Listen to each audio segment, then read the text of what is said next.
So today we're talking about alignment. When you have alignment, you don't need confidence. Okay, this is not an alternative to confidence, it's way, way, way superior. So, alignment, no confidence needed. Just in case you think that the secret of everything is for you to feel more confident, actually trying to feel more confident is actually going to cause you to probably feel less confident, as I'll explain in just a moment. But the main thing to understand is this is an alternative. And confidence is really no good anyway, because all confidence says is that in any given moment you feel you're probably going to have the resources and the power that you need to make something happen. But actually 10 seconds later that something could happen to knock you, and that could change and you're no longer confident. So we want something else. We want something more akin to certainty. You know, certainty or conviction, or just knowing that this will be fine. I will handle this. It's all going to be great. So how do we create that kind of certainty and conviction, and just I know I'm going to be able to handle this, versus confidence, which is much more this veneer, surface thing that can be fragile and can be damaged very, very easily. So the way I'm going to teach you this is by way of a pyramid. You may never have been shown this before, so pay close attention. Everything that people are trying to change, generally, in my experience, and I'm mostly talking about working with coaches and hypnotherapists and other business owners that are out there trying to make a positive difference in the world, and are often struggling internally with a feeling of, do I really know what I'm doing? Am I really worthy of doing this? Am I confident in myself? And so on. And they're trying to make this change. They're trying to become more confident. They're trying to become more of an expert by basically spending their time here at the top of the pyramid at the most surface level. Okay, this is what we call in NLP. We talk about behaviors. So this is where your behaviors take place, and your environment. So if you look around you right now, everything that you can see around you and everything that you're doing right now is this cause and effect world, this immediate environment. And it's such a surface level, because if you want to make deep change in your life, or if you want to help your clients and other people to make deep, real changes, this is the opposite of deep. Okay, this is like you're gonna find out how to be more confident and how to be more successful by just reading books and being given information and being given facts and being given advice. And I'm not knocking any of those things, but what about this big area here? What about where change really happens? Deep down in the ocean, So deep, this is where the mermaids are swimming, and we're trying to make changes up here on the surface of the water, because that's what we see, It's like figuring everything out. If you've never been under the water and you're sitting on a boat looking at the world around you, you think that's everything, but it's actually nothing. There's this whole hidden world outside of your field of vision, but also below. So we want to make changes on these deeper levels. And by the way, any of you who've studied NLP before, you probably know that, I did not invent this.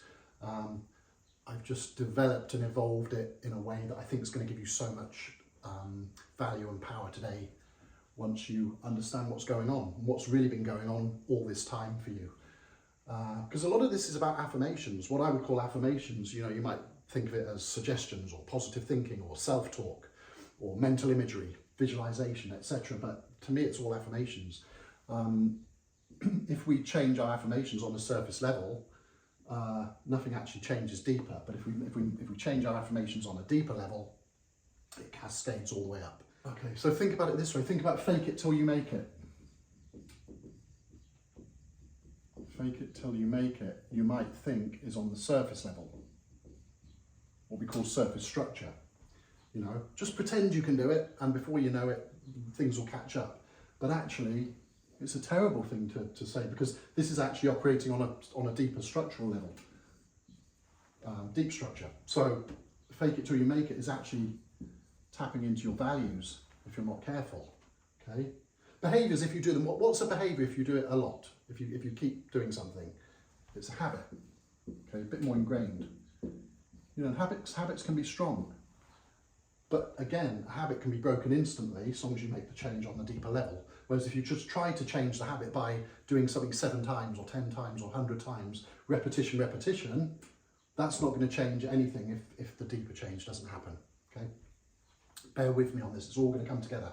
So, like for instance, if you went to the gym every day for 100 days and every day you absolutely hated going to the gym, it's not going to really become a habit, because the first day that you're allowed to not go, or that you allow yourself to not go, you're going to stop going.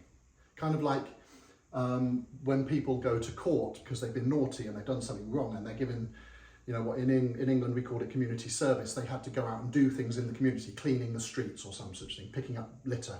And they'd have to do that for, I don't know, a month. Let's say they had to do that for 28 days. Well, on the 29th day, they don't go straight back out and pick up litter again just because it's a habit, because they never wanted to do it in the first place. On a values level, they didn't want it, therefore it's not going to stick.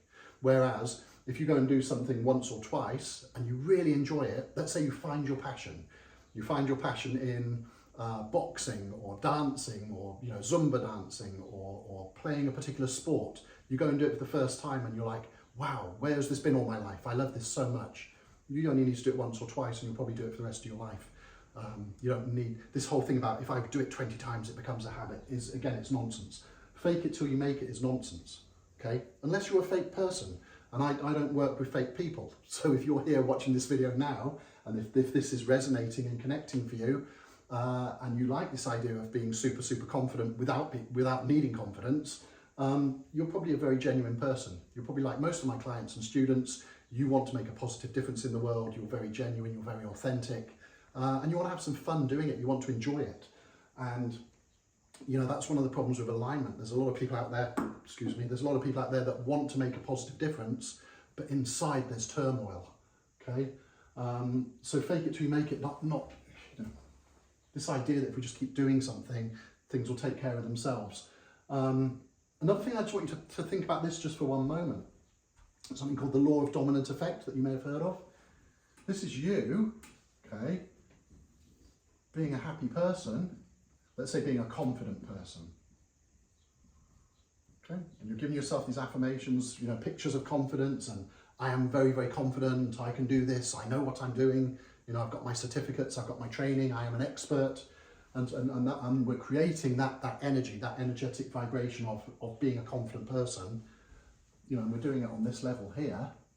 What comes along, I've got this picture for you, which I think is just about perfect. What comes along in your brain is a second picture. It's Edvard Munch's picture of the screen. If this is inside, do you see how much more colourful and bright and loud this picture is? This is like fear, the opposite of confidence. This is like, oh my goodness, I don't know what I'm doing, what's going on? You can literally, when you look at this picture, you can literally hear a scream in your brain of, you know, I'm not confident, I don't know what I'm doing, I'm going to get found out, I'm an imposter, what have you. And here's the problem. The law of dominant effect is a very simple law that states energetically that the strongest emotion will always win, the strongest energetic vibration will always win. And look, this is more colourful, it's louder, it's been there a long time. And if you try and force yourself to be confident, to give yourself affirmations to be confident, they're going to have to be pretty loud, pretty bright, pretty exciting in order to melt this. But the great news is, once this is melted and gone, it's gone forever. And all that's left is this signal of happiness and confidence, which is where we're getting to as we move into the pyramid, into the more effective, the more powerful areas of change. So if you're trying to change something, it's very difficult to change something on a values level, because if you like something, you like it. If you don't like something, you don't like it. Any of you that, you know, have brought up kids, you know that if they say they don't like broccoli, or they don't like carrots, or they don't like peas, as a parent, you might be like, well, you're going to like them one day, but they're not going to like them today. And the more, you know, I've had this with my own kids, so my sons, where if I say, you know, oh, broccoli's delicious, you should eat broccoli, it's wonderful. The more I tell them that broccoli is great, the more this negative picture is like, you know, a big nasty picture of broccoli, screaming like, I don't like broccoli, I hate broccoli. And the more I say it's wonderful, the more it's, you know, the more the negative dislike of broccoli takes over. But over time, something changes. And it's the interesting thing about making decisions, you know, the broccoli test. You can probably remember a time in your past where you didn't like a certain food. Could be broccoli, could be peas, could be anything. But you didn't like this food, and then now you do like it. And it's obvious to me on this behaviour level, at some point you made a decision, I'm going to eat this. I didn't eat it yesterday, but I'm going to eat it today. But can you remember making that decision? Probably not. Most people can't. It just happened. And that's because the real change was happening at a deeper level. You started to become a person who valued vegetables, who valued different tastes. Okay, maybe you got bored of eating hot dogs and whatever, and basic foods, and you just wanted more taste, you wanted more variety, and your values changed. And as your values changed, a lot of the things you're eating just happened. You didn't have to say, right, today I'm going to eat this, tomorrow I'm going to eat this. It just kind of happened. But it did happen, and that's the key. The change did take place. And one of the wonderful things about change, positive change for you, for your clients, in your work, in your life, you can make any change, and it can be so natural, so obvious that you don't necessarily even remember in the future when it happened. It just kind of happens in the background because the real changes are happening down here. So what comes under this? What's even deeper? Well, really tangled up with values is beliefs. And that's the great thing. Broccoli is a great example of where, you can, if you change your beliefs, your values will automatically change. So if you believe that vegetables are evil, my wife believes that cucumbers are evil and she won't eat cucumbers. She hates them, but it's not just a taste thing. She's not going to develop her palate to like cucumbers. She hates them. I don't know what they did to her in a previous life, but she hates cucumbers. She's never going to like them. And that's a belief. Now, that's quite funny, but you take that into the realm of someone who's a coach, who wants to build a coaching business, wants to build a hypnotherapy practice, a counselling practice, build a training business, anything like that. If you believe that you're not well enough qualified or well enough experienced, or if you believe that you're not a great public speaker or that you're not a great communicator, if you have a belief like that, it doesn't matter how many courses you go on, it doesn't matter how many skills you learn, how many books you read, because this belief and all of the affirmations, again, these affirmations start to go very deep now. They're silent, they're invisible, they're just going on in the background automatically. The further down you go here, the more subconscious this becomes. And I'll explain what I mean by subconscious in a minute, because there's so many crazy kind of ideas of what that means. Basically something you're not aware of. If you don't like broccoli, you don't spend your whole life 24 hours a day telling yourself you don't like broccoli. You don't need to. That affirmation is deep and it's automatic and it's invisible and silent and hidden. Okay, but it's wreaking its effects. This is the guy, I'm scared, I don't know what I'm doing, I'm not confident. He's down here. He's not up there, he's down here. Just so we're clear, because a lot of people, when they teach you about affirmations and change and changing your mindset, they're telling you to do it up here. Okay, but you can do all of that stuff. You can read the books, you can do your new affirmations and your vision board. If it's set up on the highest level of the pyramid, it's not going to make any change, whilst this guy's lurking down here in the subconscious. It's not mystical, it's not some deep, dark place. Subconscious is simply everything you're not thinking about, okay? And some things we weren't thinking about, and then we can start thinking about them. Like if you think about your phone number, back in the days when we all had telephones in our houses, and you had a phone number, your home phone number when you were a child or when you were younger, 20, 30 years ago, whatever. If you think about that phone number now, I can remember mine in Swindon in England. My code was 0793 and my phone number was 45959, okay? Where was that number 1 minute ago, 2 minutes ago? It was in the subconscious, it was gone.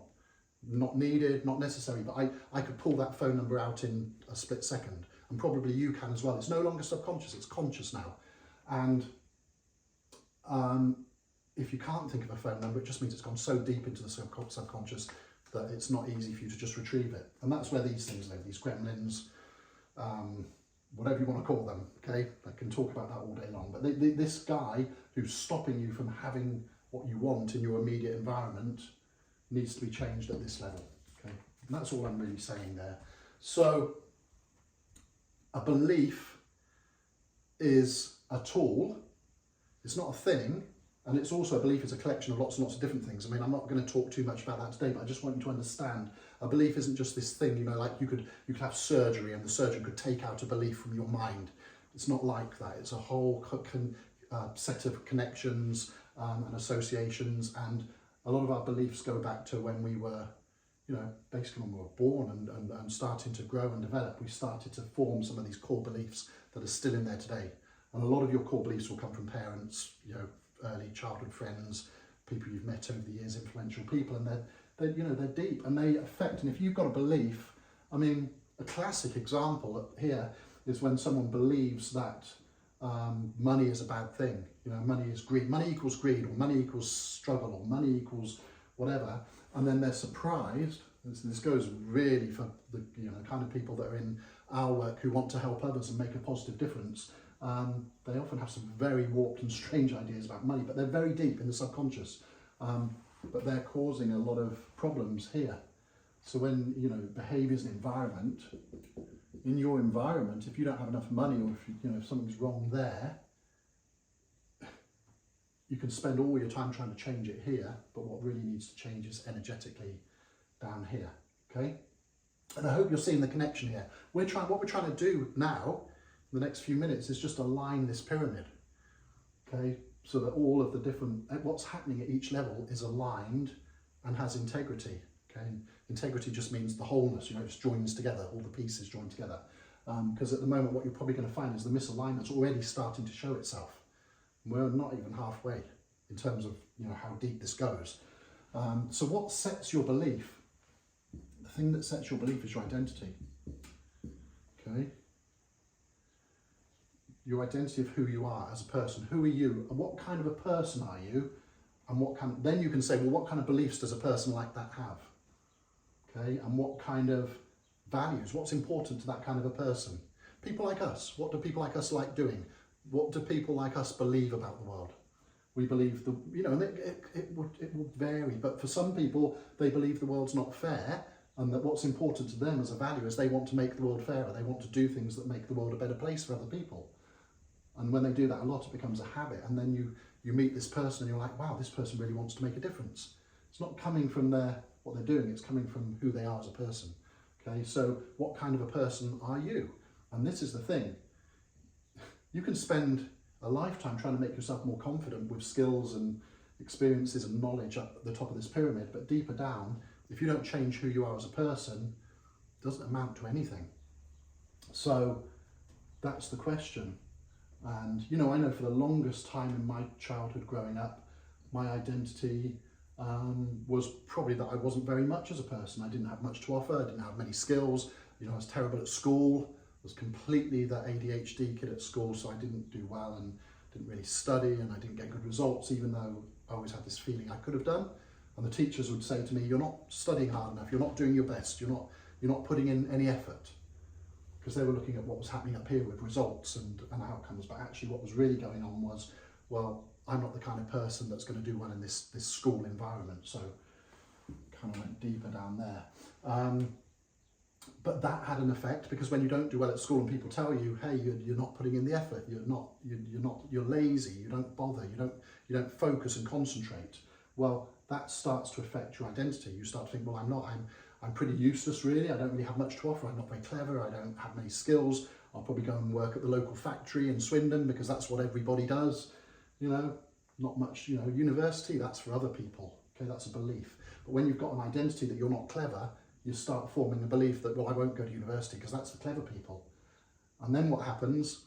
We start rationalising that on an ego level, where we'll say, well, I don't like university anyway, it's stupid, it's a waste of time. Okay, studying's a waste of time. Why do I believe that? And I don't believe that at all, but why could that become a belief? Because it fits my identity. I'm not very good at something, so therefore it's stupid. Okay, and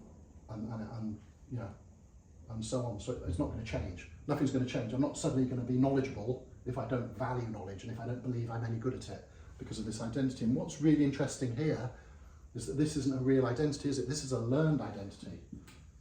It's almost a role that you're playing. You're playing the role of this person. That a lot of what's happened there in terms of your identity has come from what other people have said to you, experiences you've had, limiting beliefs that have formed and created a loop Because if you think you're a certain kind of person, you form these negative beliefs, and the negative beliefs make you even more that kind of a person, and the whole thing becomes self-reinforcing. Okay, now if you're a coach, if you're in the business of change, and you're growing a successful business, helping other people, and that's your goal, you understand this already, but now maybe you're formulating it, maybe it's becoming more crystal clear what's really going on. But this happens with you, your clients, every day. And what's really interesting, and where I think that you've definitely got the biggest leverage for yourself, is to change your identity here. Because rather than saying, I wish I was more confident, I need to have more confidence, then I'll be successful. Okay, because that's a belief that comes from an identity of not being confident.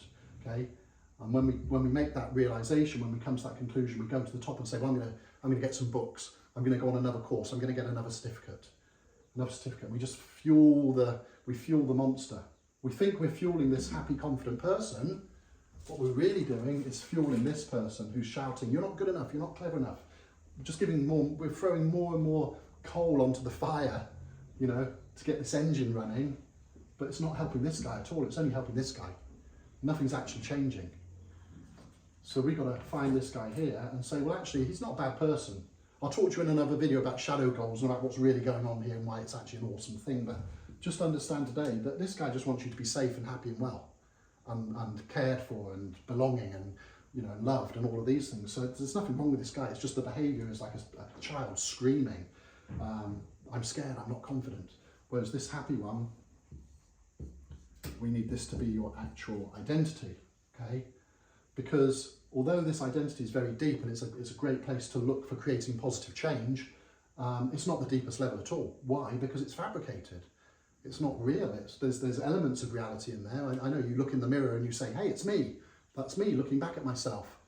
But over the years, we start to look at ourselves in the mirror and think, well, is there something missing? Is there something that used to be there, some buried treasure? And that's the beautiful thing about this. This is all about buried treasure. Everything I'm teaching you, everything that I'm going to teach you and share with you, it's all about buried treasure. Because we're looking here. We're looking at the world around us and saying, hey, there's some buried treasure for me there. If I could just get the next secret or tip or skill or what have you, there's some buried treasure. And that's fine. I mean, don't get me wrong, you're watching this video, you want me to teach you some skills, some ideas, some techniques, give you some tools for positive change. But hopefully what I'm teaching you, the skills and tools I'm teaching you go all the way down here. This is where the treasure is. You know that thing about X marks the spot? Well, that's where X is. That's where the treasure's buried. What's this called? It's where you've got to listen very carefully because you won't hear this anywhere else. This is where you're going to hear this. Okay? This is the source code level. This is what happens to your identity when you strip away everything that is your learned identity. So if you were bullied at school and told, oh, you're not very clever, you're not very smart, you're not very tall, you're not very funny, you dress funny, whatever. If you're told any of those things at school, it becomes part of your learned identity. And your affirmations actually start to turn into affirmations that were given to you in the schoolyard or by parents or often by parents or friends who meant well, but didn't really understand affirmations in the way that I'm teaching you now, because they would say things like, it's not a good idea to get your hopes up. Don't get your hopes up because you'll just be disappointed. Well, if that becomes part of your learned identity, as a son or as a daughter, that's the wisdom you've got from your parents, that it's not a good idea to get your hopes up. People like us don't, we just get our heads down and just get on with it because we don't want to stand out. We don't want to get too big for your boots. Okay, all these metaphors start coming out. And if you become that person, that's not how you come into the world. That's your learned identity. You want to change those beliefs to, I am going to get my hopes up. I am going to have big dreams. I am going to be ambitious. I am going to make something amazing of my life. That's exciting, but those beliefs don't belong to this learned identity, so they won't stick. Because this guy here, is screaming out, no, don't get your hopes up, no, don't go getting big ideas because I'm going to sabotage it. I'm going to spoil this, because he's got shadow goals to look after you. He's going to say, I'm going to look after you like your parents and make sure you don't get your hopes up. So we've got to go deeper. We've got to go back to source code, because source code is you at your most unique, your most amazing, because you're a unique person. There's never been anybody like you. You're the only one in the world like you. You're the only one there's ever been. There's nobody else remotely close, okay? If you can be in your source code and you can operate at the level of being you at your best, then, and most importantly, you're most unique, because unique is better than better, okay? saying you're going to be better than somebody else at something. Let's say, you know, in your business or as a coach or whatever you do, if you want to be better than somebody else, you're going to spend all your time up here trying to get more skills and more knowledge, okay? And more experience, which is not a bad thing. There's nothing wrong with that. But if it's, again, being fueled from this identity, this learned identity that says I'm not really good enough, none of that stuff's going to make any difference. So you're never going to be better because you're trying to fuel this guy who doesn't believe you can be better, and it becomes a negative loop. Whereas this positive loop is, well, I'm the only one of me. You know, you're the only one of you in the whole universe. You're the only one of you. Okay? And that's where the power is. That's where, if you can be who you're supposed to be. I mean, I'll give you one example. Years ago, training in England, I was working with a counsellor, and she was pretty successful. She had a practice. She'd been practicing for years, but she'd kind of hit this block. She couldn't grow anymore. And most importantly, on the topic of today, she didn't feel aligned. Something was off. You know when you're not aligned because what's going on out there doesn't fit with what's going on in here. There's a disconnect. Something's not quite right. Something doesn't feel quite right, because if you're dedicating your life to a business or a practice where you're helping others, making a difference, growing something special, if it doesn't feel good, if every moment, you know, every time you're with a client, every time you're in a training room, every time you're writing a book or, you know, on social media or whatever you're doing, every time you're doing something to do with your business, it should feel joyful. It should certainly feel exciting and positive. If there's something gnawing away, if it doesn't feel quite right, there's misalignment. And this is where the quickest way to the treasure, the quickest way to get back into your power is to be working on this level. So I remember this particular woman, like I said, she was a counsellor. She was doing okay, but she was blocked. And I asked her the question, I said, who are you as a person? When you're at your best, when you're being the real you, who is that person? And she's like, I don't know. I don't know if I'm that different from anybody else. Like, no. Who? Let's reframe this. Let's look at it from a different perspective. If I asked your best friend, person who knows you the best in the whole world, and I said to them, you know, who is this woman? Can't remember her name. Let's say it's Jane. Who is Jane when she's at her absolute best? You know, when she's doing wonders, when she's being authentic and real and in her power. And she said, well, they'd say I'm funny. They'd say I make people laugh. So that's interesting. So that's who you are. You're a person who makes people laugh and has fun. Yep, that's me, 100%. I said, great, let's have a look at your website. And we got her business website up on the screen, and we looked at it, and there she is on her website wearing dark colours, looking very serious. Now, bear in mind, this is a counselling website, and so it's serious topics. She was dealing with grief and bereavement, but she'd fallen into this belief pattern and this learned identity of, oh, if I want to be a serious counsellor and be successful, I need to be really heavy and dark and, you know, whatever the word is. And I said, is that true? I mean, like, do you need to be that person? She was like, you could see this is where the treasure is, okay? The shackles were falling away. I watched somebody in that moment start to become free because her eyes were lighting up like, actually, do I need to be that person? I said, well, what would happen if you, like when you work with your clients, when you're in a session, how do you dress? And she was like, oh, colourful, vibrant colours. That's who I am. I said, why are you wearing a dark suit on your website looking all serious and like this business person? She was like, I don't know, it's not really me, is it? It was who she thought she should be, learned identity. This guy's happy now, he's gone, we're moving him over here because things are changing, okay? She's like, yeah, but when I'm with my clients, I'm wearing these bright colours. Why am I not doing that on the website? I was like, and when you're with your clients, are you laughing and smiling and having fun? She's like, yeah. I said, even though it's really serious topics, like these guys are going through some really heavy stuff, she said, yeah, but they love coming to me because I make them feel more alive. I make them feel, you know, I awaken the hope in them because I'm bright and breezy. And I make little jokes, and I said, and I bet you know, because it's your source code, because it's who you really are, I bet you know when to make a joke and when not to make a joke. And I bet you've got that line really clear where you can just play that naturally. She said, oh yeah, 100%, without even having to think about it. I can naturally know when to laugh, when to not laugh.